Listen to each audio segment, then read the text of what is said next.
تقوی کا غرور نہیں، تقوی کا بھی غرور ہوتا ہے، پتہ ہے آپ کو؟ ایک تو پیسے کا تکبر ہوتا ہے، شہرت کا ہوتا ہے، مال و دولت کا، بینک بیلنس کا تکبر ہوتا ہے، تقوی کا تکبر بھی ہوتا ہے۔ تقوی تکبر تھوڑی سکھاتا ہے، تقوی تو عاجزی سکھاتا ہے، انکساری سکھاتا ہے۔ فرمایا بہت سے لوگ ایسے ہیں کہ جو تقوی کے تکبر میں مبتلا ہے۔ ہم نمازی ہیں، یہ کیا ہے؟ یہ تو گناہ گار ہے، یہ گناہوں میں اللہ رب العالمین ہے فیصلہ کرنے والا، کون گناہ گار ہے اور کون، تم کون ہوتے ہو؟ تو فرمایا اپنی نیکیوں پہ اکڑنا نہیں، میں بڑا نیکوکار ہوں، نہیں، جب تک اللہ کی رحمت تمہاری نیکیوں میں شامل نہیں ہوتی تم جنت میں نہیں جا سکتے۔ تمام قسم کی تعریفات اللہ وحدہ لا شریک، مالک ارض و سما، خالق کائنات کے لیے ہیں، اور بے شمار درود و سلام ہو پیغمبر بحر و بر، شافی رود جزا، حضرت محمد مصطفیٰ صلی اللہ علیہ وآلہ وسلم کی ذات پر، جن کے ذریعے اللہ نے اہل کائنات کی ہدایت اور رہنمائی کا بندوبست فرمایا۔ خطبہ عید الفطر کے بعد آپ دوستوں کے سامنے پہلا موقع ہے کہ گفتگو اور ہم کلام ہونے کا اللہ رب العالمین کی توفیق سے شرف حاصل ہو رہا ہے۔ اسی لیے ہم اللہ سے دعا گو ہیں کہ یا اللہ ہماری عبادات کو اپنی بارگاہ میں قبول فرما، اور ہمیں عبادات میں استقامت عطا فرما۔ ہماری ٹوٹی پھوٹی عبادتیں جو ہم ماہ صیام میں کرتے رہے ہیں، یا اللہ ان کو اپنی بارگاہ میں شرف قبولیت سے نواز، اور ہمیں ان عبادات میں مرتے دم تک استقامت عطا فرما۔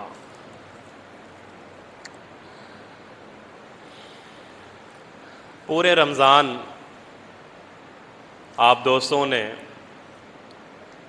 اپنے اس مرکز میں بھی اور جہاں بھی آپ نے نمازیں ادا کی ہوں گی اور خطبات جمعہ علماء سے سنے ہوں گے، وہاں ایک چیز بارہا آپ کو علماء کرام سمجھاتے رہے ہیں کہ عمل کی طرف راغب ہو جاؤ، عمل کرو، آگے بڑھو، کسی طرح سے اپنے اعمال کے اندر اضافہ کرو۔ یہ میں بھی نصیحت سنتا رہا اور آپ بھی یہ نصیحت علماء سے سنتے رہے، لیکن کیا کبھی میں نے اور آپ نے یہ غور کیا ہے کہ عمل کی ڈیفینیشن کیا ہے؟ عمل کی تعریف کیا ہے؟ عمل کسے کہتے ہیں؟ عمل کرو، اعمال میں اضافہ ہو جائے، اعمال میں تیزی دکھاؤ، لیکن عمل کی ڈیفینیشن اور عمل کی تعریف سے ہم کورا ہیں کہ عمل کہتے کسے ہیں۔ تو عمل کی جو ڈیفینیشن ہے، عمل کی جو تعریف ہے، وہ یہ ہے کہ کوئی بھی کام آپ کریں اور وہ ریگولر کریں، مستقل مزاجی سے کریں، کوئی بھی کام، to do something continuously, فرمائے کہ کوئی بھی کام کرو لیکن لگاتار کرو، اس چیز کو عمل کہا جاتا ہے۔ کام چاہے چھوٹا ہو یا بڑا ہو لیکن مستقل ہو۔ کوئی بھی کام چاہے چھوٹا ہو یا بڑا ہو، وہ آپ مستقل کریں گے، مستقل مزاجی کے ساتھ کریں گے، لگاتار کریں گے، فرمایا یہ عمل کی ڈیفینیشن ہے، اس کو عمل کہتے ہیں۔ عمل یہ نہیں ہوتا کہ ایک دفعہ کیا، ایک دفعہ نماز پڑھی، دوسری دفعہ نہیں پڑھی. یہ عمل نہیں ہے، یہ عمل کی ڈیفینیشن نہیں ہے. مسجد ایک ہفتے میں ایک دفعہ آ گئے اور اس کے بعد پورے ہفتے مسجد سے کوئی تعلق نہیں فرمائے، عمل کی ڈیفینیشن نہیں ہے. عمل کی ڈیفینیشن یہ ہے کہ to do something continuously. کوئی بھی کام کرنا ہے، لگاتار کرنا ہے، مسلسل کرنا ہے، فرمایا اس کو کہتے ہیں عمل. یہ عمل کی ڈیفینیشن ہے. بات یہاں تک سمجھ میں آئی؟ اب ذرا سمجھیے، کیا صرف عمل ہی کافی ہے؟ صرف کامیابی کے لیے دنیا اور آخرت میں کیا صرف عمل ہی کافی ہے؟ تو اس کے حوالے سے ہم ایک حدیث پڑھتے ہیں صحیح بخاری کی، اور بڑی معروف حدیث ہے کہ ایک صحابی نے ایک شخصیت کو دیکھا نماز پڑھتے ہوئے، اور اس کے جو رکوع اور سجود تھے، جو اس کے نماز پڑھنے کا طریقہ تھا، وہ انتہائی تیزی کے ساتھ اپنے رکوع اور سجود کو، اپنی نماز کو پورا کر رہا تھا، عمل کر رہا تھا، عمل تھا. نماز کے بعد سوال کیا گیا کہ یہ جو تم نماز پڑھ رہے ہو کب سے پڑھ رہے ہو؟ اس نے کہا کئی عرصے سے ایسی نماز پڑھ رہا ہوں، اسی انداز سے پڑھ رہا ہوں. فرمایا تیری نماز بارگاہ الہی میں مقبول نہیں ہے. تیری نماز، جو تیرا سجدہ اور قیام اور رکوع کی جو حالت ہے، یہ جس طریقے سے تو نماز پڑھ رہا ہے، یہ تیری نماز پڑھنے کا سلیقہ، طریقہ، یہ کام، یہ نیکی بارگاہ الہی میں مقبول نہیں ہے. عمل تھا وہ بھی، لیکن صرف کیا عمل کام آ رہا ہے؟ عمل ہے، یہ بھی عمل ہے، کام کر رہا ہے، لیکن صرف عمل کافی نہیں ہے. صرف عمل کافی نہیں ہے. اللہ پھر بتائیں کہ کون سا عمل کافی ہے، کون سا عمل ہے کہ جو ہمیں دنیا اور آخرت میں کامیاب کر سکتا ہے؟ ہمیں سمجھائیے، ہمیں بتائیے، کیونکہ ہمیں یہ تو سمجھ میں آ گیا کہ کوئی بھی کام مسلسل کرنے کو عمل کہتے ہیں، اور دوسری بات یہ بھی سمجھ میں آ گئی کہ عمل صرف کافی نہیں ہے کامیابی کے لیے. تو کامیابی کے لیے کافی کیا ہے؟ فرمایا من عمل صالحا، من عمل صالحا. فرمایا عمل صالح ہے، عمل صالح، عمل نہیں صرف اعمال صالحہ، عمل صالح. من عمل، اللہ نے فرمایا کہ جو عمل صالح کرتا ہے، صرف عمل نہیں. کہیں بھی جہاں ذکر کریں گے نا آپ، قرآن کریم کا پڑھیں گے آپ، جہاں عمل کا ذکر ہوگا وہ صالحیت کا ذکر ہوگا، کیونکہ عمل کافی نہیں ہے، عمل صالح ضروری ہے، عمل صالح ضروری ہے. اچھا، اللہ عمل صالح ضروری ہے، عمل کی ڈیفینیشن ہم نے پڑھ لی، عمل کے بارے میں بھی پڑھ لیا، یہ کافی نہیں ہے. عمل صالح کی تعریف کیا ہے؟ یا اللہ یہ عمل صالح کسے کہتے ہیں؟ آپ سمجھیے گا ذرا بات کو توجہ سے. اللہ عمل صالح کسے کہتے ہیں؟ کہ جو کافی ہے، اور جو آپ بارہا قرآن میں کہہ رہے ہیں کہ من عمل صالحا، جہاں عمل کا ذکر ہوتا ہے وہاں صالحیت کا ذکر ہوتا ہے، جہاں اعمال کا ذکر ہوتا ہے وہاں صالح کا ذکر ہوتا ہے. اللہ یہ عمل صالح کیا ہے؟ عمل صالح کی تفسیر سن لیجئے. عمل صالح کسے کہتے ہیں؟ اللہ اکبر. فرمایا عمل صالح کے اندر دو چیزیں ہوتی ہیں. عمل صالح میں دو چیزیں ہوتی ہیں. ایک، عمل صالح ریاکاری سے پاک ہوتا ہے، صرف اللہ کے لیے ہوتا ہے، لوگوں کے لیے، مخلوق کے لیے نہیں ہوتا. عمل صالح، ڈیفینیشن عمل صالح کی. عمل صالح میں پہلی چیز فرمایا اس میں ریاکاری نہیں ہوتی ہے، اس میں دکھلاوا نہیں ہوتا ہے، اس میں لوگوں کی خوشنودی نہیں ہوتی ہے، خالص اللہ کی رضا کے لیے کیا جاتا ہے. پہلی چیز جو عمل صالح میں پائی جاتی ہے. دوسری چیز کیا ہے؟ اللہ فرمایا دوسری چیز یہ ہے کہ عمل صالح مقید بالسنت ہوتا ہے، اور وہ بالکل سنت کے مطابق ہوتا ہے. عمل صالح اللہ کے نبی کے طریقے کے مطابق ہوتا ہے، اس کو عمل صالح کہتے ہیں. عمل صالح میں دو چیزیں. پہلی چیز، عمل صالح میں ریاکاری نہیں ہوتی ہے، دکھلاوا، نام و نمود، نمائش نہیں ہوتی ہے، اللہ کی رضا کے لیے کیا جاتا ہے۔ دوسرا، جو عمل ہوتا ہے محمد رسول اللہ کی سنت کے مطابق ہوتا ہے صلی اللہ علیہ وسلم، فرمایا یہ عمل صالح ہے، من عمل صالحا۔ بات سمجھ میں آئی؟ یہ ابھی صرف ہم من عمل صالحا پر ہیں کہ من عمل صالحا، جو صالح عمل کرتا ہے، اس کو سمجھنے کے لیے ہم نے عمل کو بھی سمجھا کہ عمل کسے کہتے ہیں، اور عمل صالح کرنے کو کیا کہا جاتا ہے، عمل صالح میں کیا چیزیں ہوتی ہیں، اس کو بھی ہم نے سمجھ لیا ہے۔ ٹھیک ہے جی، ریاکاری سے عمل صالح پاک ہوتا ہے، مقید بسنت ہوتا ہے، سنت کے مطابق ہوتا ہے، اس کو عمل صالح کہتے ہیں۔ یہ نیک عمل ہے، یہ اللہ کے یہاں مقبول ہے۔ اب آپ کو میں چونکا دوں، آپ حیران ہو جائیں گے۔ من عمل صالحا، فرمایا کہ جو نیک عمل کرتا ہے، اللہ سمجھ میں آ گیا عمل کسے کہتے ہیں اور عمل صالح کسے کہتے ہیں، سمجھ آ گیا۔ لیکن آئیے حیران ہو جائیے، فرمایا یہ عمل صالح بھی کافی نہیں ہے، تمہاری کامیابی کے لیے عمل صالح بھی کافی نہیں ہے۔ اللہ، عمل صالح بھی کافی نہیں؟ عمل تو چلے ٹھیک ہے کہ اگر اس میں دکھلاوا آ گیا، اس میں ریاکاری آ گئی تو وہ پھر عمل نہیں، سنت کے مطابق نہیں تو عمل صالح نہیں۔ لیکن اگر ریاکاری سے پاک ہے، سنت کے مطابق ہے، عمل صالح ہے، اللہ اس کے باوجود ہم کامیاب نہیں، اس کے باوجود وہ عمل مقبول نہیں۔ سمجھ نہیں آیا؟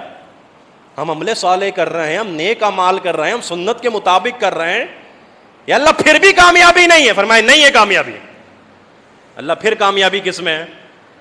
فرمائے عمل صالح کے ساتھ ساتھ دعا کرو کہ اللہ رب العالمین تمہارے اس عمل صالح کو اپنی رحمت سے ڈھانپ لے،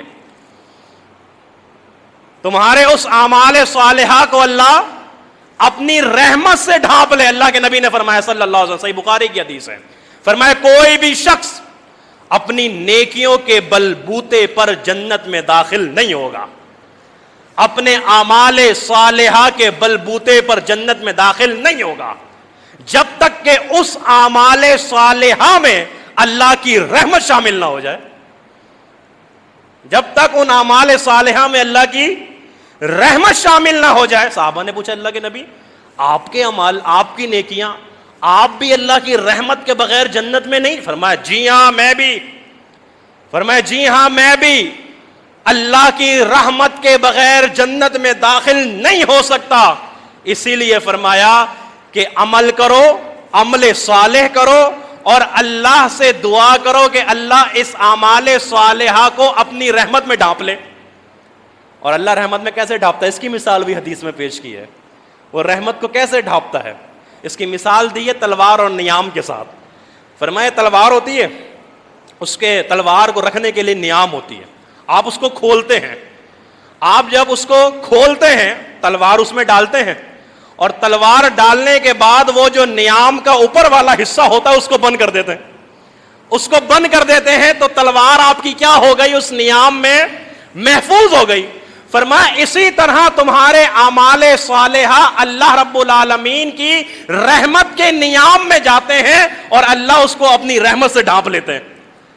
اللہ اکبر، کتنے اچھے انداز سے، خوبصورت انداز سے تفسیر کر دی محمد رسول اللہ صلی اللہ علیہ وسلم نے کہ اعمال صالحہ کے ساتھ رحمت۔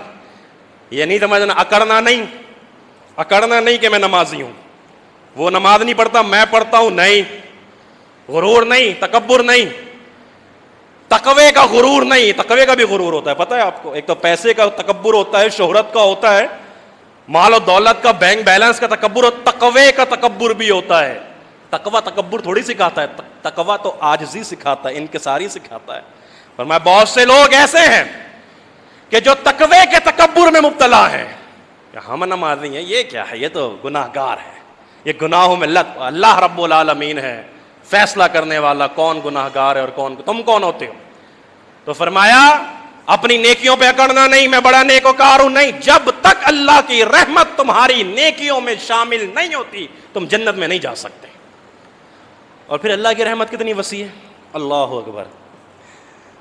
اللہ الرحمن الرحیم، قرآن کریم میں تقریباً 57 سے 58 بار الرحمن، اللہ کی جو صفت ہے کہ جو اللہ رحمان ہے اس کا ذکر ہوا ہے، اور جو اللہ رحیم ہے نا، بسم اللہ الرحمن الرحیم، الحمد للہ رب العالمین الرحمن الرحیم، جہاں رحمانیت کا ذکر ہو رہا ہے وہاں لیکن اس کے باوجود آپ کو معلوم ہے رحیمیت جو ہے نا، رحم، ایک الرحمن ایک الرحیم، رحمان کا ذکر ہوا 57 یا 58 مرتبہ، اور جو اللہ رب العالمین رحیم ہے نا اس کا ذکر ہوا ہے 95 مرتبہ۔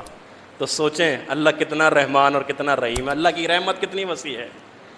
اندازہ لگائیے، حدیث صحیح بخاری کی حدیث ہے، محمد رسول اللہ صلی اللہ علیہ وسلم نے ارشاد فرمایا، اللہ رب العالمین نے رحمت کو پیدا کیا، اللہ نے رحمت کو پیدا کیا۔ رحمت کو پیدا کرنے کا مطلب کیا ہوا کہ رحمت کیا ہوئی؟ اللہ کی مخلوق ہوئی۔ اللہ نے پیدا کیا، اللہ نے بنایا ہے، تو وہ کیا ہوئی؟ وہ اللہ کی مخلوق ہے۔ رحمت اللہ کی مخلوق ہے۔ فرمایا اللہ رب العالمین نے اس کو 100 حصوں میں تقسیم کیا، 99 حصے اپنے پاس رکھ کے ایک حصہ رحمت کا زمین پہ اتارا ہے، جس سے یہ آپس میں انسان، چرند پرند اور یہ جو درندے ہیں یہ آپس میں محبت کرتے ہیں۔ یہ ایک رحمت کے حصے کی وجہ سے محبت کرتے ہیں۔ ماں اپنے بچے سے محبت، جانور اپنے بچے سے محبت کرتا ہے، کس کی وجہ سے؟ اس کی وجہ سے کہ اللہ نے۔ اور پھر حدیث سنیے آگے، حیران ہو جائیے، اللہ کے نبی نے فرمایا اگر کسی کافر کو جو اللہ کو نہیں مانتا، اللہ پہ ایمان نہیں رکھتا، لیکن اگر کسی کافر کو بھی پتا چل جائے کہ اللہ کتنا رحیم ہے، اللہ کی رحمت کتنی وسیع ہے، اللہ کی رحمت کتنی گہری اور بڑی ہے، تو وہ بھی یہ جان لے گا اور یہ ذہن بنا لے گا کہ اللہ مجھے بھی جنت کے اندر داخل کر دے گا، حالانکہ کافر ہے، حالانکہ کافر ہے ایمان۔ لیکن اگر اس کو پتا چل جائے کہ اللہ کتنا رحیم ہے، اگر اس کو پتا چل جائے کہ اللہ کی رحمت کتنی وسیع ہے، تو وہ بھی اپنا مائنڈ سیٹ کر لے گا کہ جنت میری بھی پکی، اللہ مجھ کو معاف کر دے گا، اللہ اتنا رحیم ہے، اللہ کی رحمت اتنی وسیع ہے۔ تو فرمایا اللہ کی رحمت کے بغیر تم جنت کے اندر داخل نہیں ہو سکتے۔ من عمل صالحا، جو نیک عمل کرے گا، عمل صالح کرے گا، ریاکاری سے پاک ہوگا، سنت کے مطابق ہوگا، فرمایا اللہ کی رحمت اس کو ڈھانپے گی، وہ کامیاب ہو جائے گا۔ عمل صالح، اور عمل کسے کہتے ہیں؟ ایک چیز کو بار بار کرنا، بار بار کرنا، مستقل مزاجی کے ساتھ ایک کام کرنا، یہ عمل کہلاتا ہے۔ پھر یاد رکھیے، پھر سن لیجئے کہ ایک نماز پڑھ کے ایک دن جمعے میں مسجد میں آ کے پورے ہفتے مسجد کا منہ نہ دیکھنا، یہ عمل نہیں ہے۔ جب یہ عمل نہیں ہے تو عمل صالح کہاں سے آئے گا؟ جب عمل صالح نہیں کرو گے، اللہ کی رحمت کیسے ڈھانپے گی تمہیں؟ بات تو کلیئر ہے نا، واضح انداز سے بات سمجھ میں آ رہی ہے۔ اللہ اکبر۔ دیکھیں اللہ رب العالمین کی رحمت اتنی وسیع ہے، اتنی وسیع ہے کہ اللہ رب العالمین تو کسی جانور کے اوپر بھی اگر آپ شفقت اور محبت سے پیش آ جائیں، اللہ اس کے بلبوتے پہ بھی آپ کو معاف کر دیتا ہے۔ اللہ کتنا رحیم ہے، اللہ کی رحمت کتنی وسیع ہے۔ آپ کتے کو پانی پلا دیں، حدیث موجود ہے، کتے کو پانی پلا دیا، اللہ نے بخش دیا، اللہ نے رحم فرما دیا، اللہ نے گناہوں کو معاف کر دیا۔ تو فرمایا دعا کیا کرو کہ اللہ ہمیں اعمال صالحہ کرنے کی توفیق عطا فرما، اور اللہ سے دعا کیا کرو یا اللہ اپنی رحمت کے ساتھ ہمیں جنت کے اندر داخل فرما دیں۔ آگے چلیے، من عمل صالحا، یہ پہلا ایک ٹکڑا تھا آیت کا۔ آگے اللہ فرماتا ہے من ذکر او انثی، من ذکر او، فرمایا جو نیک عمل کرے، جو عمل صالح کرے، من ذکر او انثی، وہ مرد ہو یا عورت ہو، مرد کرے نیک عمل یا پھر عورت کرے۔ لوگوں نے کہا عورت کو اسلام نے حقوق نہیں دیے، اس سے بڑھ کے کوئی حق ہو سکتا ہے کہ اللہ قرآن میں بیان کر دے کہ من عمل صالحا من ذکر او انثی، نیک عمل کرنے والا چاہے مرد ہو، نیک عمل کرنے والی چاہے عورت ہو، اللہ نے دونوں کا ذکر کر دیا، من ذکر او انثی۔ اور آگے فرمایا ایک شرط لگا دی اللہ نے آگے اس آیت میں، وَهُوَ مُؤْمِن، ایمان کے بغیر گزارا نہیں ہے۔ اعمال صالحہ بھی کرو گے، بے ایمان ہو،